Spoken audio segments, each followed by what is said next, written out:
ദിവസങ്ങൾ നീണ്ടുനിന്ന ആശങ്കകൾക്കൊടുവിൽ മൂവാറ്റുപുഴയാറിലെ ജലനിരപ്പ് മുന്നറിയിപ്പ് നിരപ്പിലും താഴെയെത്തി. മൂവാറ്റുപുഴ നഗരസഭയുടെ കീഴിൽ 3 ക്യാമ്പുകളിലായി 60ഓളം ആളുകളാണ് ഇപ്പോഴും ഉള്ളത്. വീടുകളിൽ നിന്നും വെള്ളം ഇറങ്ങിയതിനെ തുടർന്ന് ശുചീകരണ പ്രവർത്തനങ്ങളും ആരംഭിച്ചിട്ടുണ്ട്. ദിവസങ്ങൾ നീണ്ടുനിന്ന അനിശ്ചിതത്വങ്ങൾക്കൊടുവിൽ മൂവാറ്റുപുഴയാറിലെ ജലനിരപ്പ് മുന്നറിയിപ്പ് നിരക്കിലും താഴെയെത്തി. ഇന്ന് രാവിലെ മുതൽ മഴ പെയ്യാത്തതും മലങ്കര ഡാമിന്റെ ഷട്ടറുകൾ താഴ്ത്തി ജലം മൂവാറ്റുപുഴയാറിലേക്ക് ഒഴുകുന്നത് കുറച്ചതും മൂവാറ്റുപുഴയാറിലെ ജലനിരപ്പ് കുറയുന്നതിന് കാരണമായി.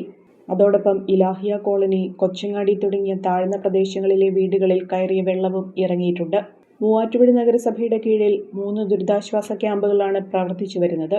Kadathy NSS കരയോഗം, JB school, town UP school എന്നിവിടങ്ങളിലാണ് 3 ക്യാമ്പുകൾ പ്രവർത്തിക്കുന്നത്. 60ഓളം ആളുകളാണ് വിവിധ ക്യാമ്പുകളിലായുള്ളത്.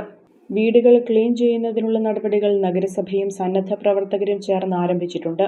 മഴ തുടങ്ങി 2 തവണ വീടുകളിൽ വെള്ളം കയറുകയും വീടുകൾ ശുചീകരിക്കുകയും ചെയ്തിരുന്നു. എന്നാൽ മൂന്നാമതും വെള്ളം കയറിയതോടെയാണ് ആളുകൾ ക്യാമ്പിലേക്ക് പൂർണ്ണമായും താമസം മാറ്റുന്ന സാഹചര്യമുണ്ടായത്. മൂവാറ്റുപുഴയാറിലെ ജലനിരപ്പ് വളരെ വേഗത്തിൽ കുറയുന്നത് ആളുകൾക്ക് വലിയ ആശ്വാസമാണ് നൽകുന്നത്. ഒരു കുടുംബത്തിനാവശ്യമായ എല്ലാ വസ്ത്രങ്ങളും ഹോൾസെയിൽ വിലയിൽ ഇപ്പോൾ സ്വന്തമാക്കാം. ഇന്ന് തന്നെ സന്ദർശിക്കൂ A1 textiles, Nehru park, Muvattupuzha.